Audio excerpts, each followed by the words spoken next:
Welcome back. You're still tuned into Midcap Radar on CNBC-TV18, and as promised, we'll focus now on Balaji Amines on the back of its second quarter results. Strong set of numbers, 19% jump in revenues and a healthy increase in margins as well. The stock, though, has fallen from the top, some profit-taking coming in there. Ram Reddy, who's the managing director of the company, is joining us now for the same. Mr. Reddy, good afternoon. Thanks a lot for joining us. Well, it's a very strong margin number that we've seen this time around, a 300 basis points increase on a YOY basis.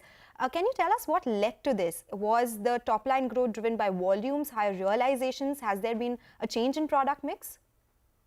See, this is because of the capacity utilization. Some of the plants, the new plants have come up, some of the wood plants also have utilized higher capacities.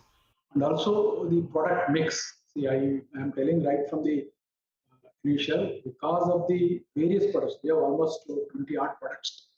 If suppose some product is not doing well, there is definitely the other products are supporting. So because of the products mix today, I can say we have done well in spite of the difficult times, tough times in the worldwide for the pharma API industries. We have done 627 crores on consolidated basis as against 525 crores last year for the same period. And for the expansions also, we just recently completed one expansion of the dimethyl carbonate and propylene glycol, which is about 30,000 tons, which we add in the coming quarters for the top line and as well as the bottom line. There are many other products in the pipeline for the expansion, which I said in my earlier interview, like methylamine. We already geared up construction. Probably in coming 7-8 months, you will see the expansion of the methylamines with about 30 to 40,000 tons capacity. The methylamines. And we also put up the papers for the ACM, DMF. These products we have put up the papers for the government of India for the clearance. Probably the moment we get, we will start up the.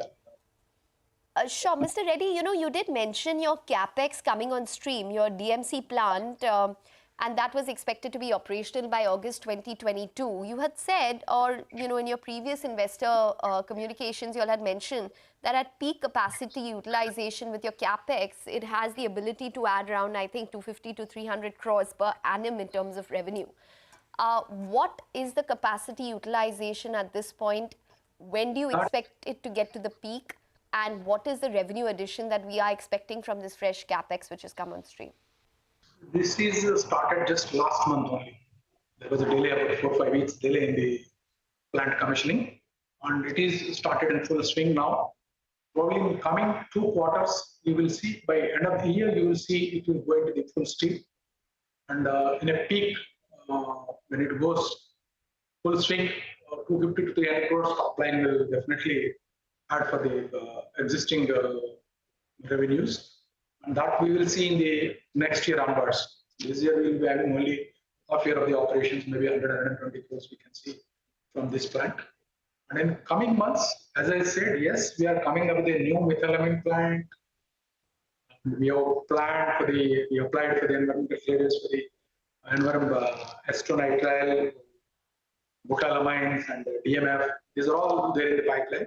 Maybe by 24, 25, you will see all these plants in the stream. By end up to 2025, you will see all the 4 plants will be in full swing, whereby we are aiming for the more than 4,000 crores annual revenue from the existing 24-2500 guided revenue on consolidated basis. 4,000 crore rupees of revenues by FY25 from the new products. And will that add to your margin profile as well? Because a lot of new products that you are adding there, something like a DMC, it is a high margin product. You will be able to increase capacity utilization here as well. What does it do to your margin? See, here for any chemical industry, first 1 or 2 years, it will take time for the going to the peak level of margins. But at any point of time, for our type of products, for these specialty type of products, I can say 24 to 26% EBITDA is the sustainable EBITDA. Even though today we will say 28, 26, more than 28% years, even in some of the times you are seeing 30% EBITDA, but those are not the sustainable. Those are the opportunities. Sometimes we get the opportunity, we got the higher margins. But definitely, I can say 24 to 26% is the sustainable margins for the coming years. Okay. What is the update with regards to Balaji Specialty Chemicals, sir? When can we see the IPO?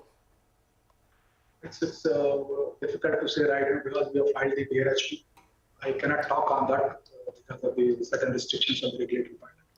What was the revenue from Balaji Specialty this quarter? You had guided for 700 to 750 crores this year. If In this quarter, we have done 221.71 crores for this quarter. The half yearly, we have done about 400 plus we have done for this quarter. Half yearly. Okay. So that is about Balaji Specialty. I wanted to understand your DMF facility utilization as well. It was 50% in quarter one. You had guided for it to be ramped up to 70 to 75% in FY23. Where does it stand in quarter two?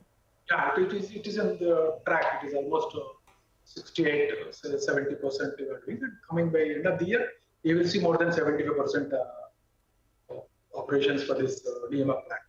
Again, subject to the market conditions from the import point of view and raw material point of view. And The environment for the API in pharma industry.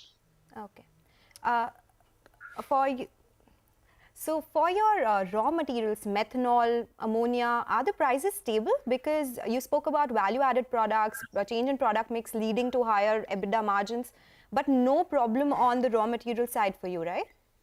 As of now, yes, they're all stable. Methanol and ammonia, at least, they are stable. Past 6 months, they're at one place. It's not very volatile unlike other raw materials. Okay, Mr. Reddy, we're going to leave it on that note. Thanks very much for joining in and speaking with us. That's Balaji Amines.